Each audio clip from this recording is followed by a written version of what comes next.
Petri Wine brings you Basil Rathbone and Nigel Bruce in the new adventures of Sherlock Holmes.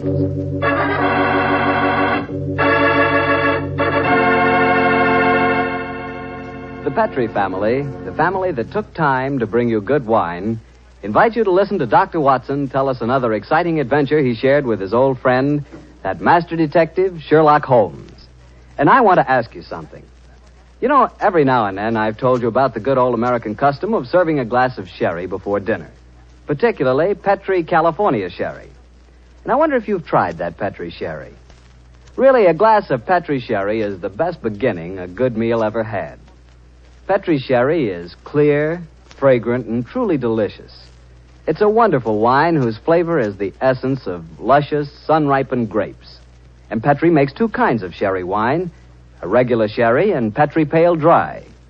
If you don't know which you prefer, try them both. Don't buy one, buy two. But remember, always buy Petri, because Petri wine is always good wine.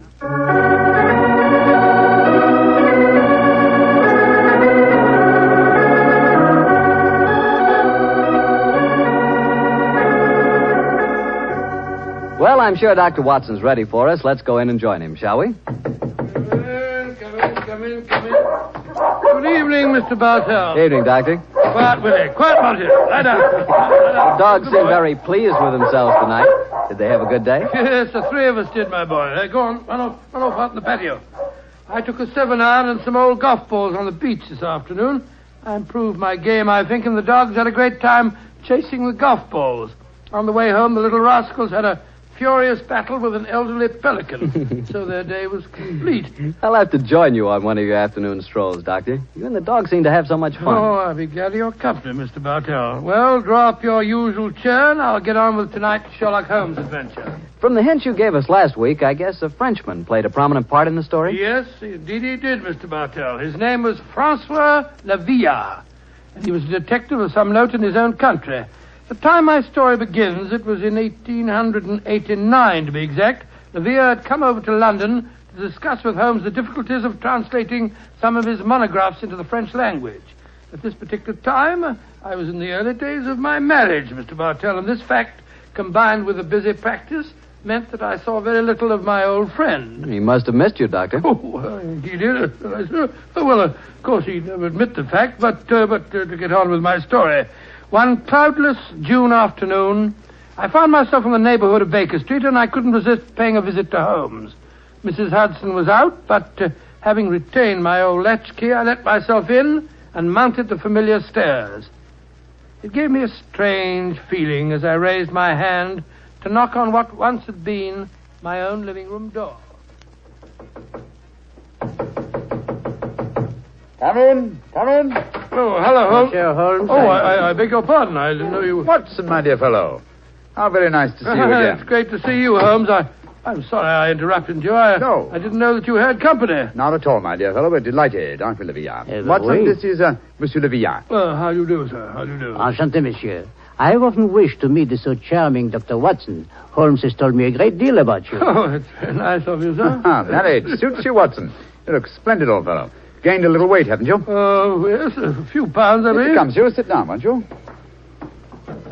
You sure that I'm not interrupting you in some important discussion? Oh, no. Oh, no, mon cher docteur.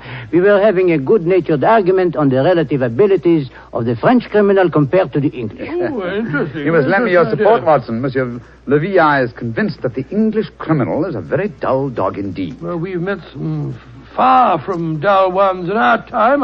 I assure you, Monsieur Lavillard. The exceptions rather than the rule, I fear, mon cher docteur. You're stubborn, aren't you, Lavillard? Believe me, my dear friend, that I will yield to no one in my admiration of your knowledge and skill. That is why I wish I could persuade you to practice in Paris. There you would find opponents really worthy of your steel. What can happen to interest you in this land of grey frogs, boiled potatoes, and pots of tea? Gracious me for myself, sir, you're not very flattering. Oh, don't be so insular, Watson. Oh, I meant no offense, my friend. Well, you say that the English criminal is dull. Well, perhaps if you were to read a published story of mine called A Study in Scarlet, you'd think differently. It tells of a very exciting adventure that Holmes and I had. I have read it, my friend. Oh, you have? An extremely gripping story, but surely you will admit that the crime was essentially of American origin. He's right, Watson. He's perfectly right, dear me. What can I do to vindicate the dishonor of the London criminal? Let me see. Oh, yes, of course. A copy of today's Times. That's fine. I shall introduce you to a section known as the agony column. Where is it now? Oh, yes, here we are. This should convince you of the color and variety of English life. The agony column? Mm-hmm. It sounds most painful. What is it, pray? A personal column is liable to contain anything from a lover's frantic appeal to his lady love to a ransom note. In my profession, I've frequently found it an invaluable medium for contacting the underworld. Yes, now, here we are. Here's something. Dear me. Oh, dear, no.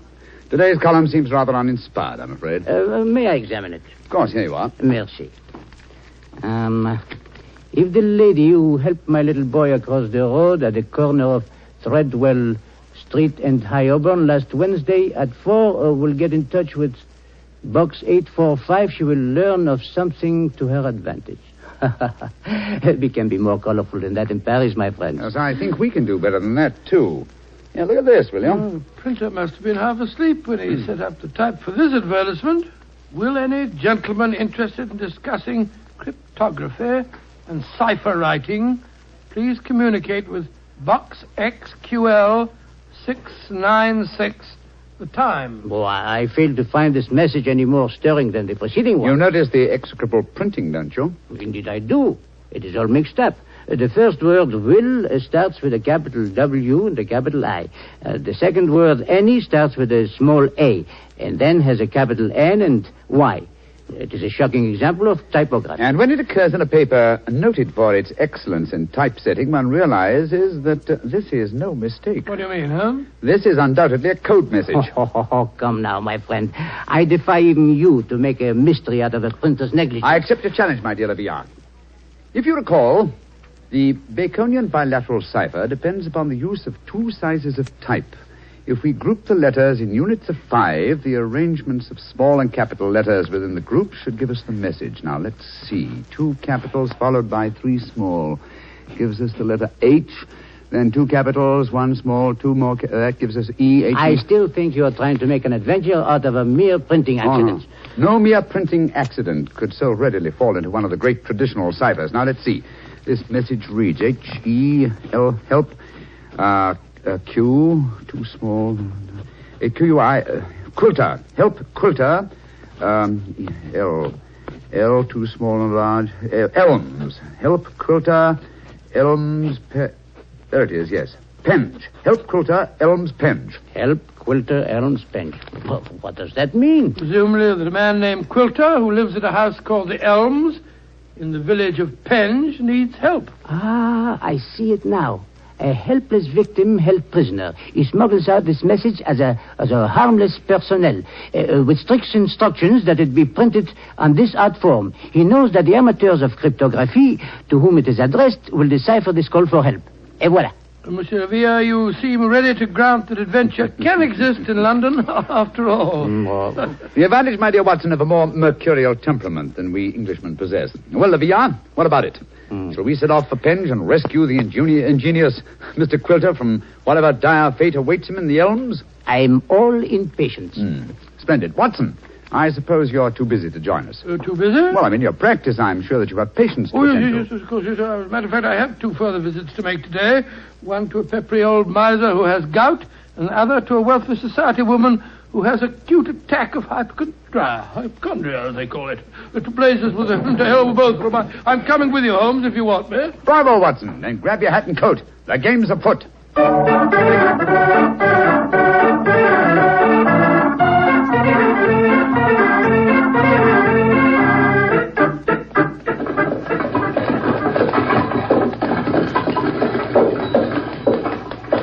Here you are, gents. The Helms Penge. Nice afternoon for a drive, wasn't it? Afraid it'll cost you 15 bob, though. There's a sovereign for you. You can keep the change. Blimey, thank you, Governor. Top of the evening to you, gents.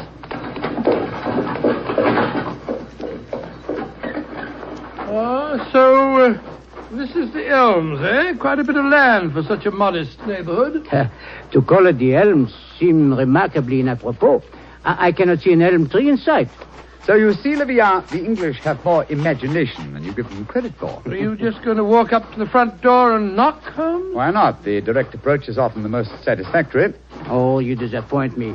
I had hoped that perhaps you would adopt one of the disguises in which you are so adept, I am told. Well, since it's unlikely that these people know me by sight, that's hardly necessary, is it? However, I trust that this little problem may reward you with some colorful highlights before we're through. Oh. Great Scott. Revolver shots. They came from the house. We are too late. Monsieur Quilter has been murdered. No, I think not. You will observe that the next-door neighbor to the Elms was mowing his front lawn as we drove up. He is still engaged in the same occupation. Obviously, revolver shots attract little attention in this vicinity. Mon Dieu, you mean that violence and sudden death are so common that they do not attract even the passing interest? No, Villa. Even the British are not as phlegmatic as that. Then what is the answer to those shots, That Holmes? some member of this household is addicted to pistol practice. The fact that a shooting target is nailed to the back of that fence over there would further support the theory. Well, that's rather ominous, in my opinion. Well, here we are at the front door. Let's keep our wits about us anyway. Are you carrying a revolver, Dr. Watson? No, and a stethoscope, I'm afraid. I was prepared for sickness when I left the house today, and not for crime. I, too, am unarmed. How about you, Monsieur Holmes? Only a magnifying glass, I'm afraid. Hardly a very lethal weapon. Yes? My friends and I were calling on Mr. Quilter. Oh?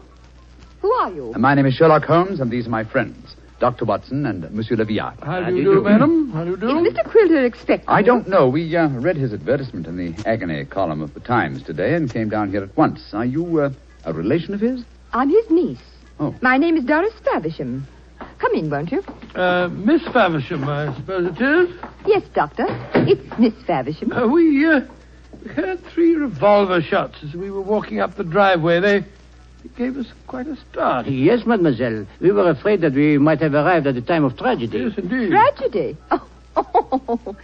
My hobby is revolver shooting. I was doing some target practice in the back garden as you arrived. Revolver shooting, Miss Faversham. How very interesting. I flatter myself that I'm something of a marksman myself. Oh, really? Mm-hmm. Well, perhaps we can have a match. Won't you sit down? Your challenge intrigues me, Miss Faversham, but before I accept it, I should like to see Mr. Quilter. Well, Uncle George is paralyzed, you know. Oh, Spends all his time in a wheelchair. I'm not at all sure he'll see you. Well, at least you can ask him, can't you, Miss Faversham? It is his custom at this time of the day to take a little nap. Perhaps tomorrow... Doris! He's still awake. Who's here? Yes, Uncle. Some men have come to see you, Uncle. Well, bring him in. Follow me, gentlemen.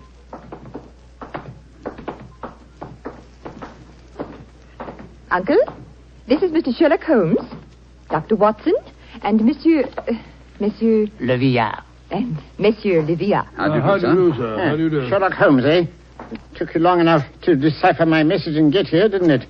Your brother's a much faster worker, isn't he? Oh, what makes you say that, Mr. Quilter? Received this telegram from him at 11 o'clock this morning. Read it for yourself. Oh, well, what do you say, Holmes? Suggest you consult my brother Sherlock, and it's signed Mycroft Holmes. Yes, Mr. Quilter, my brother is a much faster worker. Or shall we say that he suffers from the unfortunate habit of early rising. He undoubtedly read the agony column 3 hours before I did today. Don't know about that, but I've been expecting you all day. I imagine you know why I inserted that advertisement. Well, I had the impression that you were under some form of restraint, that you were in need of a rescue party, as it were. Rubbish. My advertisement was a piece of subtle bait.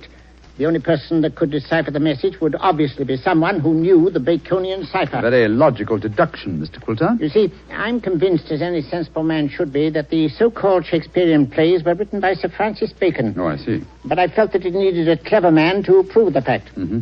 I was sure that anyone who was able to decipher my message was the man I needed. And what will it take, Mr. Holmes, to do the job? I'm a rich man. Name your fee. You mean to say that you inveigled Mr. Holmes down here just to do some research on the origin of Shakespeare's work? Oh, you needn't look so shocked, Dr. Watson. My uncle has offered to pay him a handsome fee. Well, what do you say, Mr. Sherlock Holmes? It's an interesting subject for research. I'll concede that Ignatius Donnelly and others have proved almost beyond doubt that William Shakespeare of Stratford-on-Avon did not write the plays, but I greatly doubt that Lord Bacon did. I may devote my leisure and later years to some investigation on the subject, but in the meanwhile, Mr. Quilter, I'm afraid I'm much too busy to undertake such an assignment. Please yourself. Show the gentleman out, Doris. Goodbye, sir. Good day, sir. Too bed. You had this long drive down here for nothing, Yes, gentlemen. I'm afraid I quite agree on it. It would seem to me that your uncle has a distinct talent for practical joking, mademoiselle. Uncle? Oh, Uncle never made a joke in his life. Mr. Holmes, now that you're here, perhaps you'd like to indulge in a little shooting match. Thank you, Miss Faversham, but as I told your uncle, I'm a busy man. Good evening to you. Goodbye, gentlemen. Goodbye. Holmes, old fellow, you're losing your touch. You'd never made a blunder like this if I'd still been with you. It is comforting for an aspiring detective like myself to know that the great Sherlock Holmes is fallible. Yes, indeed. Then am I to assume that I must continue the case alone? What do you mean, continue the case? There isn't one. Quilter's in no danger. He's in desperate danger. What? I'm only afraid I may be too late to save him. But we have just spoken to the man. Oh, no. Did neither of you notice the traces of fresh loam on the boots of that supposedly paralyzed man? Gentlemen, I fear the agony column has led us to murder.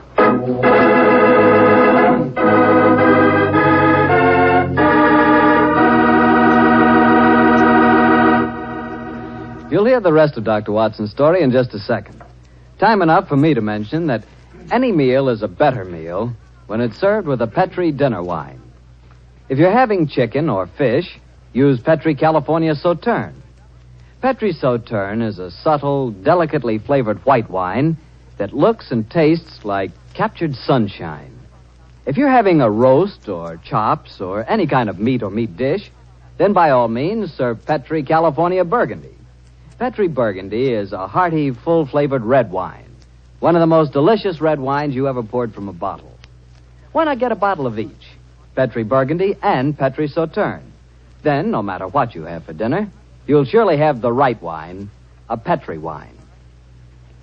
Well, Doctor, why did you have to break off your story there? Well, I had to break it off somewhere, Mr. Bartell, and that seemed to be the most exciting spot. It certainly was. I was convinced that the great Sherlock Holmes had been fooled for once. What happened next? Well, my boy, needless to remark, we did not get into a cab and go back to London, but let me pick up the story at the same place that I broke it off. As Holmes said... Gentlemen, I fear the agony column has led us to murder. Murder? There was fresh earth on the soles of his boots, you say? Distinct traces, proving that the man in the wheelchair was not paralyzed. And that man, whoever he is, was impersonating Quilter to put us off the track. And the real Quilter may have been killed, eh? I'm afraid so. Let's stop here for a moment, shall we, while we make our plans. This hedge will hide us from the house in case they're watching from the windows. Now, this isn't a hard picture to reconstruct. There undoubtedly is, or was, a paralyzed Baconian scholar named Quilter. He managed to smuggle out that ingenious plea for help, but Mycroft's unfortunate telegram gave the game away. Mm-hmm. I see it now. The people in there, holding him prisoner, forced him to reveal what he has done, eh? What they may have done to him, heaven alone knows. One of the criminals, guessing from the telegram that I might appear on the case, posed as the crippled Quilter. What's our next move, Holmes? Remember that singularly unattractive young lady skilled with a revolver? We must search the grounds as unobtrusively as we can. Search the grounds? For what? I can answer that question, Monsieur Docteur. We search for signs of the freshly turned earth of a grave.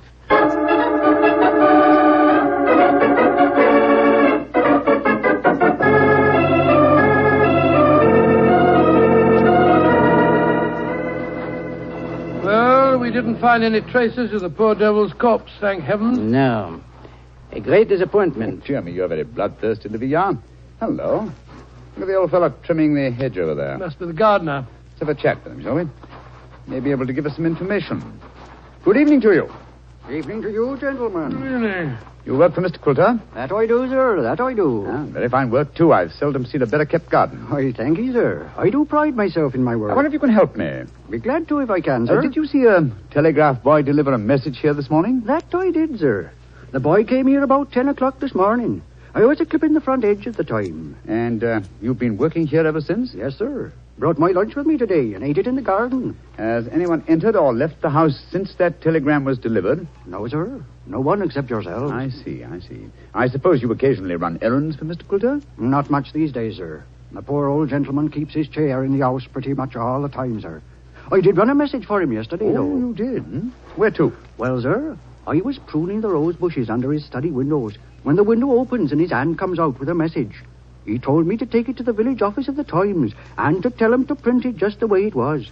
He looked kind of worried when he gave me the message, and he He whispered to me, just as if he was afraid in his own house. I'm much obliged to you. Here's 5 shillings for your trouble. Oh, thank you, sir. Much obliged to you, I'm sure. Good evening. Good evening to you, gentlemen. Oh, so that's how the message was smuggled out. And no one has come to the house or left it since that telegram was delivered. Therefore, Coulter or his body must still be inside that house. We are going to search the house? Yes, we are. But we're not armed, and they certainly are. They probably won't even let us in. Yes, they will. We have an infallible key to entry, a woman's vanity. Come on.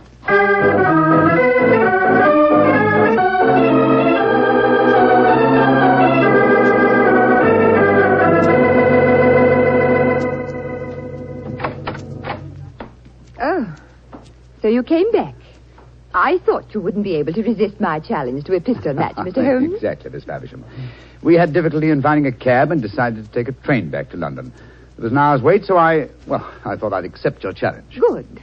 Come in. We'll go into the back garden. Thank you. Don't talk loudly. I think Uncle's asleep in the next room. Don't bring anybody in here, Doris. I want to see. All right, Uncle. This way, gentlemen. If your uncle wants to sleep, seems a funny sort of alibi. Oh, well, he's used to that, Doctor.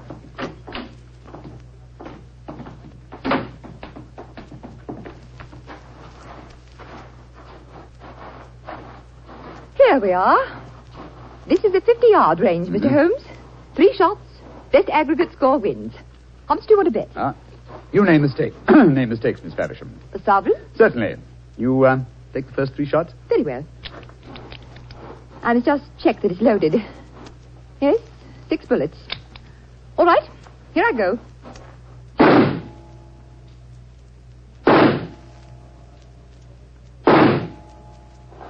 Bravo, Miss Faversham. Splendid. A bullseye and 2 winners. I can do better. Your turn, Mr. Holmes. Doris, who are these men? Friends of mine. I'll introduce you in a minute, Geoffrey. We're in the middle of a match at the moment. Your turn, Mr. Holmes. The revolver, please. Here you are. Thank you. You're sure you know how to handle a revolver? Oh, quite sure, thanks. Then why are you pointing it at me? Because I want you to raise your hands above your head. You too, whatever your name is. Doris, who are these men? Put up your hands. I shan't hesitate to shoot, I assure you. Come on. That's it. What in heaven's name do you think you're up to? Finding out what became of the real Mr. Quilter. Search the man, Watson. Right you are, Holmes. VR, go into the house, will you, and search it. Yes, but of course. Well, I know this man had a revolver on his hip. Keep him covered with it.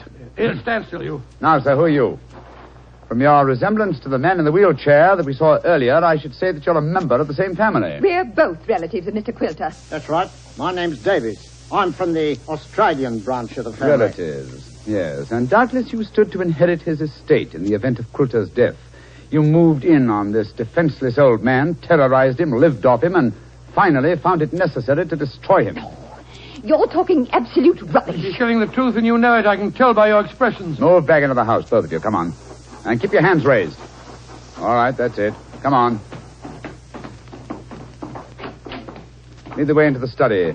The man posing as Mr. Quilter is still there. We heard him call out as we came in. Yes, we might as well confront the 3 of them together. Yes, he's still seated in the chair. He seems to be asleep. Leah! Did you find anything?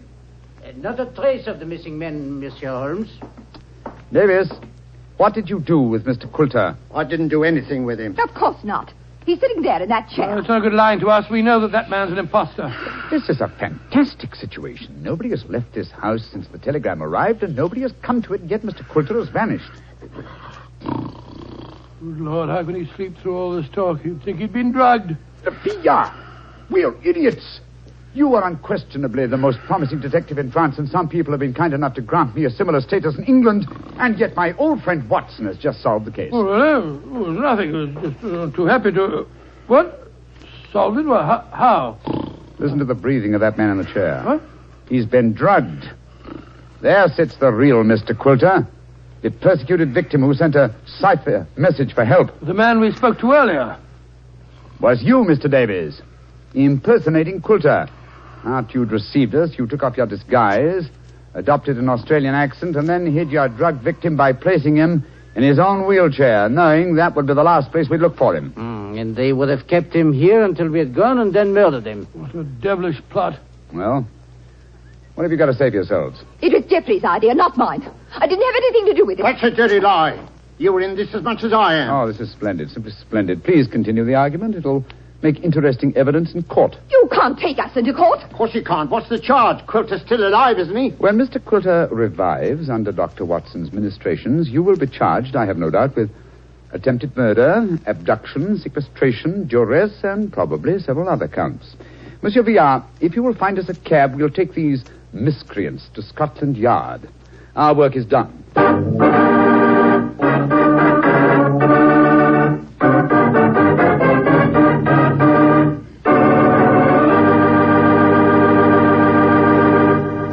Well, Doctor, that was a fine story. What are you fidgeting for? Fidgeting me? Well, I'm expecting a guest. I thought I heard him just now the front door. A guest? Now, you're being as mysterious as Mr. Holmes. Oh, not quite. You see, come in. Dr. Watson, how are you, you old rascal? Gregory, my boy, it's great to see you again. Mr. Bartell, meet my friend, Mr. Gregory Hood. Not the Gregory Hood. Mr. Bartell, I like the way you say that. Yes, Mr. Bartell, this is the Gregory Hood. Mr. Bartell, if you listen to Dr. Watson, he'll lead you to believe I'm much more important than I am. I'm quite a simple person, really. I'm kind to dogs, just love little children, and always help old ladies cross the street. I also know how to make a fire by rubbing two sticks together. Yes, and unlike my old friend Holmes, you pretend to know very little about criminals and crime, and yet you're one of America's outstanding criminologists. So I've heard. A hobby, Mr. Bartell, a hobby. My real business is importing, headquarters San Francisco. Need any old masters? Perhaps I can sell you a nice piece of jade, or would you rather have a bit of old Balinese sculpture? No, wait a minute. This is all a little too fast for me. Yes, you learn that Gregory is a little too fast for everybody. But, Mr. Bartell, I'm sure you'll get to know Mr. Hood a good deal better. You see, as I've told you, I've always wanted to take a trip back to England, and now I have a chance to do so. But, Doctor, won't I see you again? What about our story? Oh, I shall be back in the fall, but meanwhile, I've asked Mr. Gregory Hood to get together with you at this time every week and tell you some of his experiences. Which, of course, makes me feel very important. Mr. Hood, as you know, has been involved in many famous cases dealing in crime. His importing business and his hobby criminology are a strange combination. I learned that he keeps a diary of these cases, and it's a fascinating book. The Case Book of Gregory Hood. The Case Book of Gregory Hood. Sounds intriguing. Intriguing? Huh. It certainly is. Thank you. Well, then I can tell all our friends, be sure to listen next week at the same time and every Monday night through the summer to The Case Book of Gregory Hood.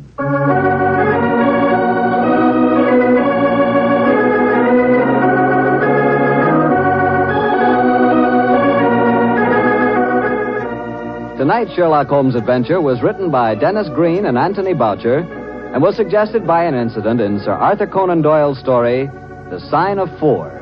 Music is by Dean Fossler. Mr. Rathbone appears through the courtesy of Metro-Goldwyn-Mayer, and Mr. Bruce through the courtesy of Universal Pictures, where they are now starring in the Sherlock Holmes series.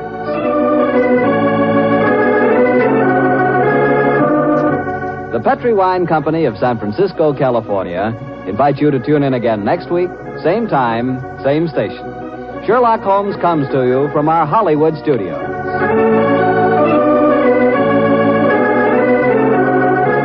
This is Harry Bartell saying goodnight for the Petri family. This is the Mutual Broadcasting System.